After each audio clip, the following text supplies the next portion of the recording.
Going live now, and we're live. Good afternoon, everyone. I'm your host Himanshu, and welcome to another exciting episode of NTAP Presents Ed Talks and panel discussions. Today, I have with me some two lovely educators. One is the principal of Delhi World Public School, and the other ma'am is a doctor and a principal of a school. So, without much further ado, let me quickly take you to both our lovely educators. Ma'am, Ipsita ma'am, if you would please introduce yourself. Good afternoon, everyone. I am Ipshita Banerjee, leading Delhi World Public School, Barashat. I started my career as an assistant teacher, and I've landed up to the principal, spanning 27 years of lovely teaching and administrative experience. Teaching is my passion, and wherever I am, I love children and I love teaching. That's all about me. Thank you. Okay, thank you so much, ma'am. Next up, we have the principal as well of Wisdom Global School. Ma'am, would you please introduce yourself to our lovely audience? Sure. Good evening, everybody. Myself, I am Dr. Baljit Kaur Sethi. I am working as a principal of Wisdom Global School, Meerut. I have been associated with the education field since past 20 years. Throughout my career, I have been associated with the CBSE, International Baccalaureate, and Cambridge schools. So, my major experience has been with the international curriculums. And now, right now, the school that I'm leading, it's a CBSE school, but we are working with a blend of international pedagogies here, and teaching is definitely my passion. I am a born teacher and I love to be a teacher. That's what. That is so sweet of you, ma'am. All right, so let's dive into our webinar very quickly. Ipshita, ma'am, our first question, which my audience would love to know, is everybody nowadays is talking about experiential learning this, experiential learning that, learning by doing, and implementing COBES cycle, everything fine, understood. But practically, how do teachers or how do you educators identify what all practices or experiments or pedagogies that you need to integrate in your curriculum? See, the thing is that the teacher itself, himself or herself, identifies the challenging situations in a classroom according to the pedagogy she indulges in. Fine. So, first of all, is the recognition of the challenging area, right? And then, after she recognizes that what is challenging, she plans up. Okay, she plans out the entire thing with the duration, with the number of resources required, with whatever, with her team, right? And then she puts it into practice. So, actually, recognizing the challenging area is very important. Say the functioning of the signal system of the railway. So she takes the children to the the railway track area, and she explains. Now, prior to that, she has to understand that this cannot be explained in a classroom situation. So that has to be recognized first, and then she takes the plunge, she plans, she executes, and then she evaluates the children. Very, very swiftly explained, ma'am. Thank you so much for that. All right, Baljeet, ma'am, what are some strategies for effectively incorporating experiential learning into the curriculum? Just maybe three tips or strategies which you can tell us. Right. See, it all depends from class to class also. In the junior grade, strategies are a bit different, but when you move to the senior grades, the strategies vary. So, initially, starting with the kindergarten classes, basically. So, when we talk to the teachers, our teachers do make connections with the real life situations. Like, suppose if we take a simple topic, patterns. Now, we tell the teachers that the student should see patterns around them. It's not only in the notebooks. Patterns are in the building walls also. Patterns are in the garden as well. They can see patterns in a leaf also, in a plant also. So patterns are around them. If they are starting with a simple topic, suppose air, wind, why don't they start it right from the classroom, like switching on a fan? So the students can feel what air is, what wind is. So then in the senior grades, we inculcate more of, research-based curriculum. So depending on the content of the chapter, depending upon the demand of the curriculum, we take the strategies. Suppose it is language class. So in the language classes, it's more of role plays, more of com skills on the,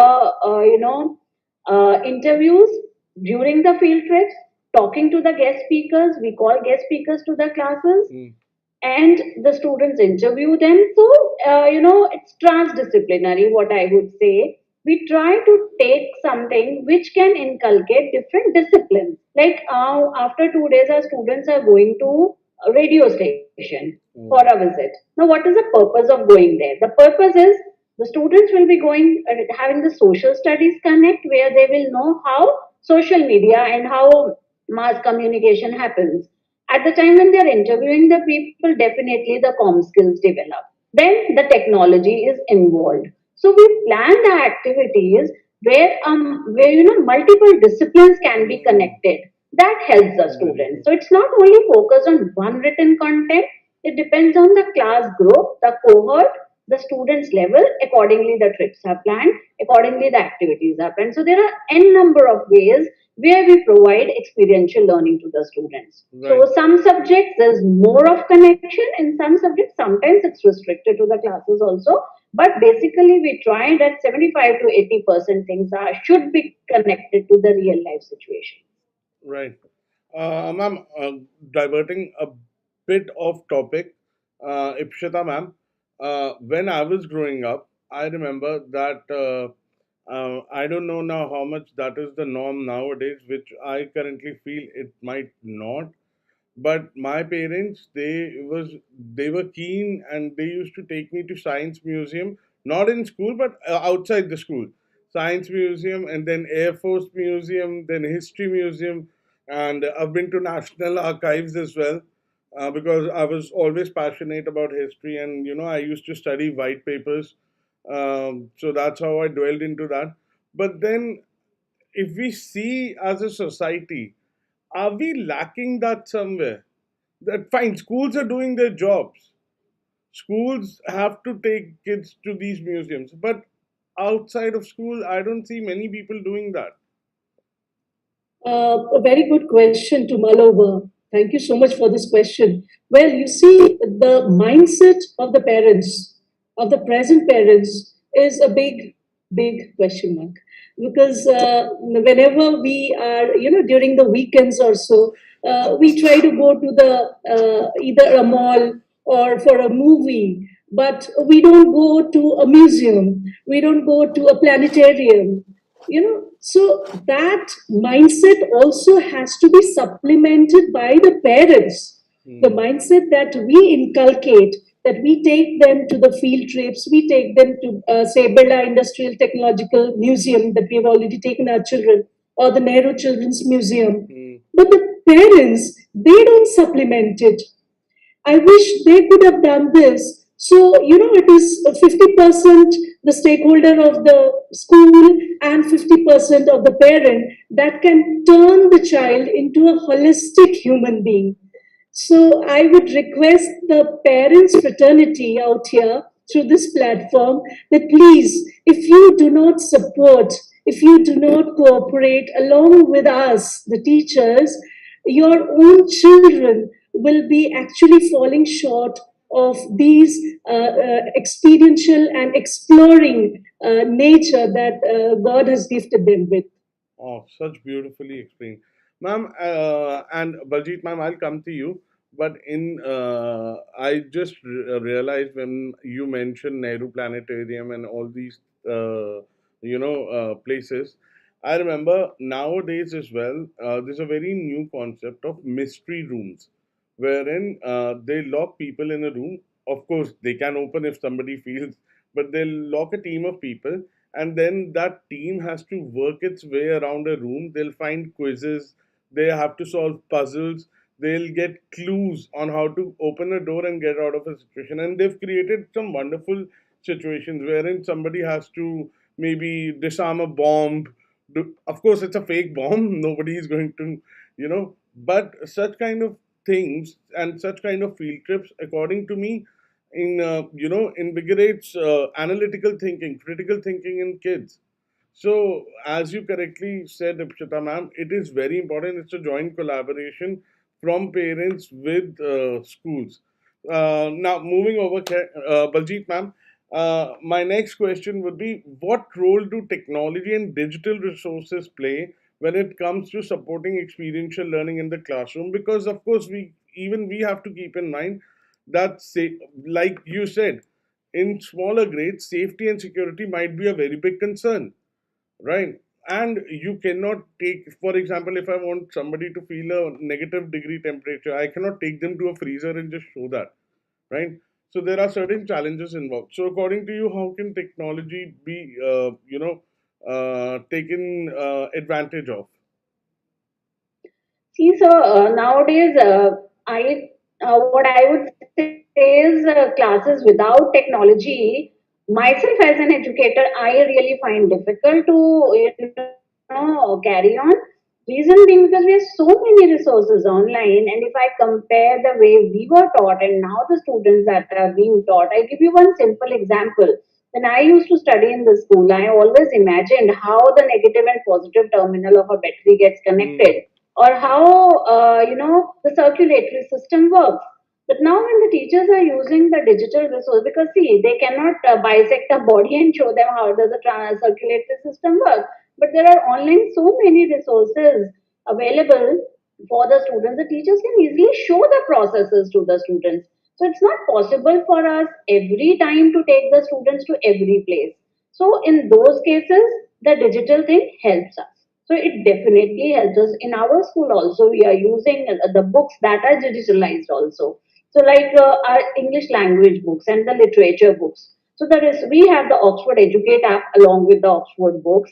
Now what the teachers are doing, because sometimes even when it comes to pronunciation or Hmm. expressions, Hmm. even Hmm. the teachers sometimes they differ. One teacher uses some other expression, the pronunciation by the other teacher is different. We use a particular application which helps even the teachers to first go through, read the chapter carefully, get the right pronunciation, the right intonation, how the poetry has to be pronounced. Those resources are really very helpful, and it is helping our students to develop their communication skills. Then, I come to social studies. Now, earlier our teachers were, the teachers were using atlas and maps, which was, quite tedious for the students also to locate. But now with the help of Google Maps, it's very easy and it's very good for the students. They're able to connect very easily. If the teacher is showing the word map and connecting and showing online, I think the students are able to grasp it better rather than going to the atlas. Though we do take the books also, but digital resources are highly beneficial.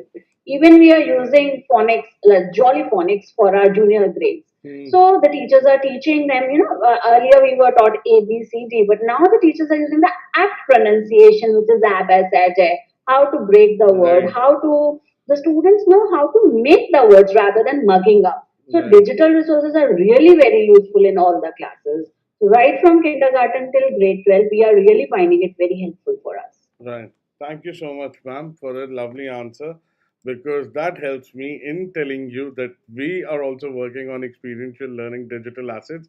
And as soon as after the webinar gets over, I'm going to make it a point that you see those assets. But, Sure, you come and show us your demo. Oh, we are looking forward to better resources for our school because we keep on adding the resources for our students. ma'am, I that's a. want to just chip in here, Yes, ma'am. Himanshu. I'm sorry, I just want to chip in Yeah, here yeah, ma'am. Go on. that the CBSE has introduced virtual labs also. Right. Okay, so virtual labs and animations and simulations. In Hmm. the coming years, prompt engineering is going to give us a lot of boost to AI and data science because prompt engineering is really making its way high up. You can understand you're a techie guy. So I feel that these things, if we amalgamate into our ERP systems, we can make the most out of it.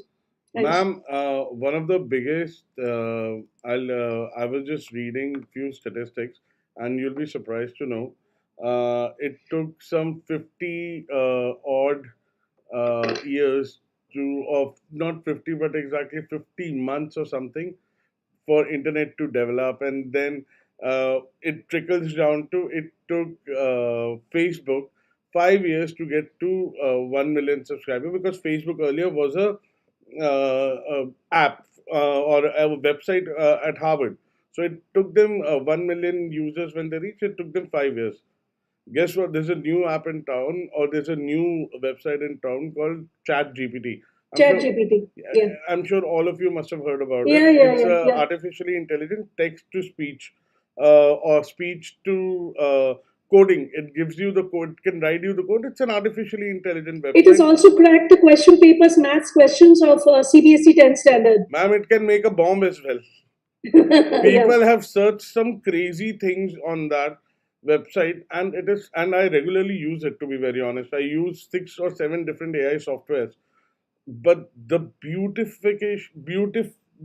about these softwares is that it it evolves itself. It keeps on evolving, and it will suggest you answers exactly what you're looking for based upon all that you have input.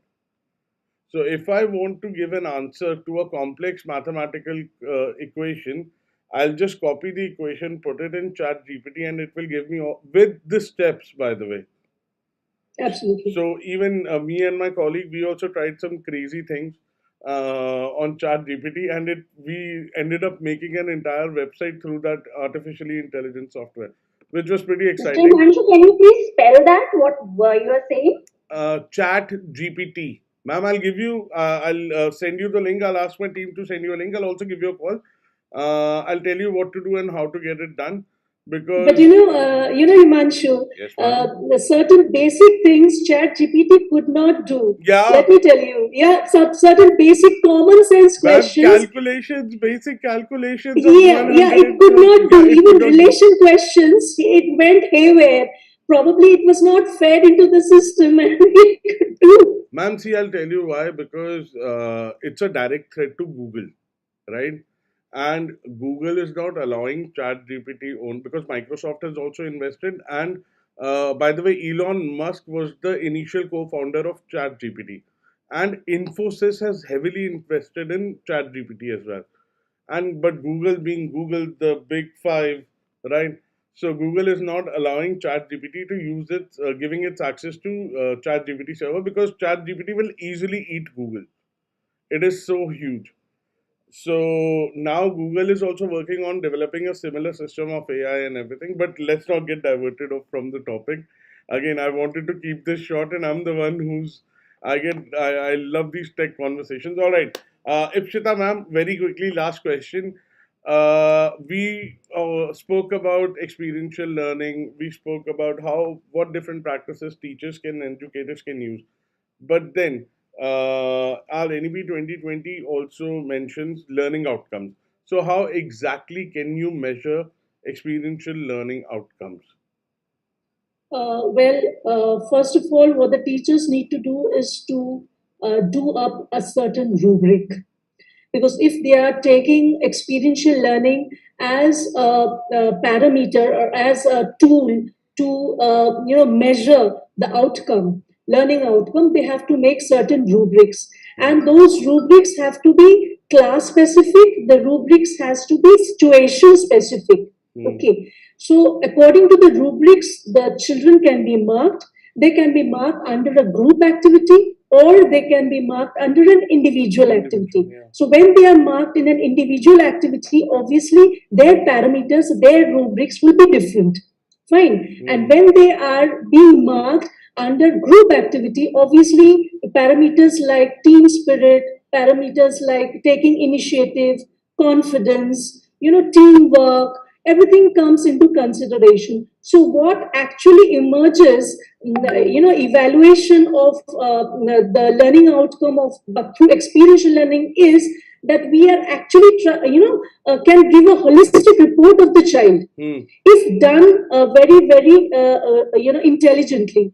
Because when a child has done experiential learning, the child will definitely be able to participate in many activities, and he or she will emerge more confident. He will be ready to take in more challenges in life. He will be able to absorb new concepts much easily. It will be, very easy for him to grasp new concepts. So everything, gets an easy access to the child if the child has learned by doing it. Hmm. Right. Right. Learning by doing is something you don't Kinesthetic ever learning. forget. You involve yourself and you do it, you learn it, and you learn it for life. So, Right. experiential learning and the measuring of it is very important, provided we really do the rubrics well, and it will definitely, the outcome will be definitely very good for a child. We can put it in the scholastic report card of every child. So, NEP will definitely, bank upon the measuring of experiential learning. Thank you so I'm much, ma'am. sure. Baljeet, ma'am, two key takeaways to add on to this, because that was my last question. I agree with ma'am because we also follow the same. We do take up the rubrics depending upon the activity and the cohort. So depends from senior grades or from the lower grades. And we do try to take all the parameters which are required to measure the performance of the child. Because if we talk about marks or grades, they do not give a clear report to the child. Where has the Hmm. child lagged or what has been the strength or what has been the weakness. So the rubrics they do focus upon the strengths and weaknesses. So the benchmarks should be discussed. They have to identify which benchmarks are they going to use, what are the various areas which they are going to focus upon. Might be same activity. In one case, it can be more focused on the communication skills, but in the other case, it can be more on the research skills. So depending upon what understanding the teacher is looking forward to, what area is the teacher looking forward to, accordingly the rubrics have to be maintained, and the student should be very clear about it, where has he done well and what needs to be improved. And it can be in the form of peer assessment also, it can be self-assessment by the child. It's not that we always, it's the teacher who is giving the report, but let the students also self-assess themselves. So peer and self-assessment is more, focused upon when we talk about this type of learning. And obviously, experiential learning requires detailed report. It can't be simply by grading the students. Right. All right. Thank you so much, Ipsita ma'am. Thank you so much, Baljeet ma'am, for this, for taking your time out for this webinar. I hope to those who are watching us on YouTube, you've subscribed to the channel. To those who are watching us on Instagram, make sure you follow the page and hit like in this video. Thank you so much, ma'am, both of you, for joining me. I had a lovely time. I had a lovely discussion. I hope you had the same as well. Thank you so much, ma'am. Good Yes, evening. Thank you yes, so yes. much. We Thank you really so much. enjoyed short and crisp meeting, but it was really very fruitful. It's good to Thank you learn so from much. each other always. Yeah. Absolutely, ma'am. That's my Thank you for agenda. having us here in this platform, Himanshu. Thanks Thank a you lot. so much, Yeah. Ipsita, ma'am. Have Thank a you so nice much. day. Bye bye. Take Nice care. to meet you, Ms. Akshita. Thank you so much. Same here, ma'am. Same here, ma'am. Okay. Bye bye. Right. Bye bye. Okay. Take care. Bye-bye.